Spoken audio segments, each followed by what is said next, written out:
पंछी बोला चार पहर, मतलब कथा ऐसा। पंछी बोला चार। पुराने समय की बात है। एक राजा था, वह बड़ा समझदार था और हर नई बात को जानने को इच्छुक रहता था। उसके महल के आंगन में एक बकोली का पेड़ था। रात को रोज नियम से एक पंछी उस पेड़ पर आकर बैठता और रात के चारों पहरों के लिए अलग अलग चार तरह की बातें कहा करता। पहले पहर में कहता, किस मुख दूध पिलाऊं, किस मुख दूध पिलाऊं। दूसरा पैर लगते ही बोलता, ऐसा कहूं न दिख, ऐसा कहूं न दिख। जब तीसरा पैर आता तो कहने लगता, अब हम करबू का, अब हम करबू का। जब चौथा पैर शुरू होता तो वह कहता, सब बमर मर जाए, सब बमर मर जाए। राजा रोज रात को जागकर पंछी के मुख से चारों पैरों की चार अलग अलग बातें सुनता। सोचता पंछी क्यों कहता है, पर उसकी समझ में सोचता पंछी क्या कहता है, पर उसकी समझ में कुछ न आता। राजा की चिंता बढ़ती गई। जब वह उसका अर्थ निकालने में असफल रहा तो हार कर उसने अपने पुरोहित को बुलाया, उसे सब हाल सुनाया और उससे पंछी के प्रश्नों का उत्तर पूछा। पुरोहित भी एक साथ उत्तर नहीं दे सका। उसने कुछ समय की मोहलत मांगी और चिंतित होकर घर चला आया। उसके सिर में राजा की पूछी गई चारों बातें बराबर चक्कर काटती रही। वह बेतरा सोचता और उसे कोई जवाब नहीं सूझता। अपने पति को हैरान देखकर ब्राह्मणी ने पूछा, तुम इतने परेशान क्यों दिखते हो, मुझे बताओ बात क्या है। ब्राह्मण ने कहा, क्या बताऊं, एक बड़ी ही कठिन समस्या मेरे सामने आ खड़ी हुई है। राजा के महल का जो आंगन है, वहां रोज रात को एक पंछी आता है और चारों पैरों के नियत के से चार अलग अलग बातें कहता है।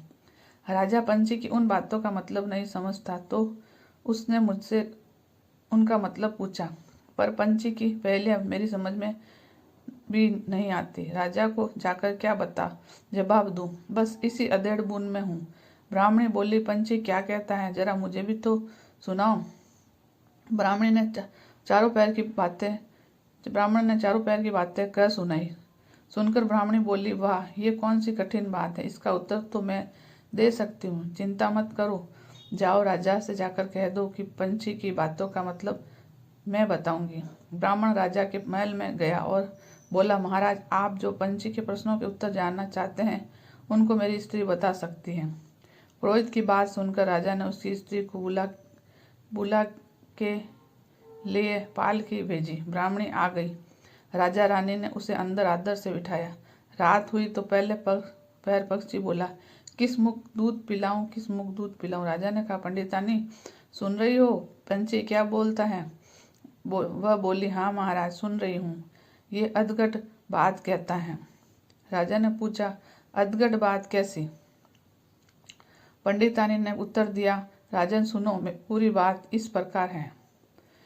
लंका में रावण भयो 20 भुजा 10 शीस, माता ओक की जा कहे, किस मुख दूध पिलाऊं, किस मुख दूध पिलाऊं। लंका में रावण ने जन्म लिया है, उसकी 20 भुजाएं हैं और 10 शीस हैं।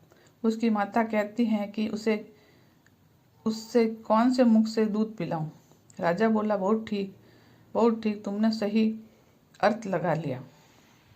दूसरा पैर हुआ तो पंछी कहने लगा, ऐसो कहूं न दिख, ऐसो कहूं न दिख। राजा बोला, पंडितानी इसका क्या अर्थ है। पंडितानी ने समझाया, महाराज सुनो, पंछी बोलता है, घर जब नवदीप बिना चिंता को आदमी, ऐसो कह न दिख, ऐसो कहूं न दिख।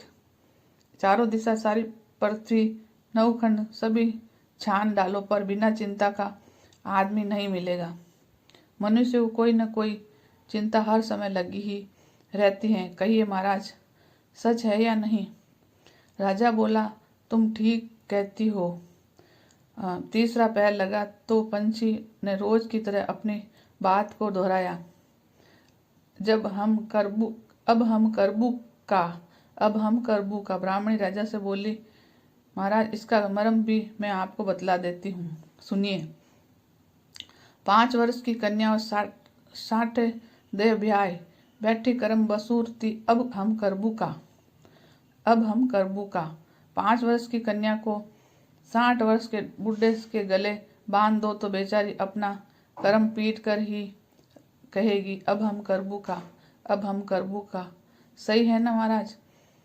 राजा बोला, पंडितानी तुम्हारी ये बात भी सही लगी।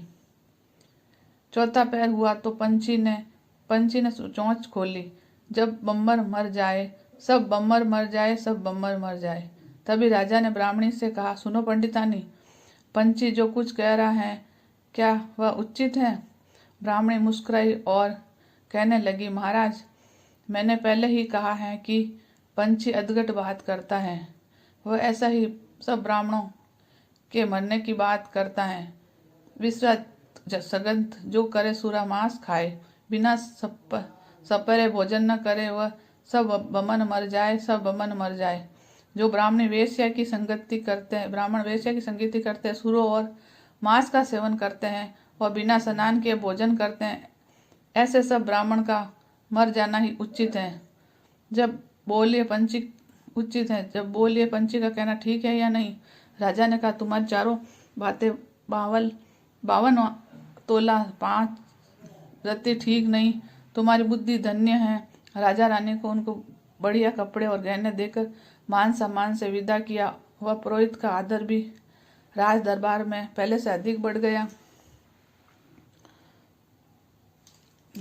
तो मारी कथा लाइक करजो, सब्सक्राइब कर, शेयर करजो, कमेंट करजो।